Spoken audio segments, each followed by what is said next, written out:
Jambusar police સ્ટેશનમાં 11/3/2026ના રોજ ગુજરાત પ્રાણી સંરક્ષણ અધિનિયમ તથા પાણી કુર્તા નિવારણ અધિનિયમ અનુસંધાને કુલ 5 તોમતદારો વિરુદ્ધમાં ગુનો દાખલ કરવામાં આવ્યો હતો.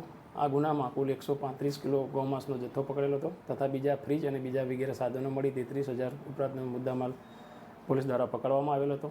આ ગુનાના કામે અગાઉ કુલ 2 તોમતદાર મોહમ્મદ શફી ઉર્ફે લાલુ ઇસ્માઇલ કુરેશી તથા મોહમ્મદ હનીફ ઉર્ફે કાલુ ઇસ્માઇલ કુરેશી નાઓને અટક કરવામાં આવેલી હતી અને તેઓ 4 દિવસના રિમાન્ડ ઉપર હતા. એ દરમિયાન બાકીના બીજા 2 આરોપી મોહમ્મદ જાવીર ઉર્ફે જાબીર ઇસ્માઇલ કુરેશી, ખાતુન ઇસ્માઇલ કુરેશી નાઓને પણ આ ગુનાના કામે અટક કરવામાં આવેલ છે.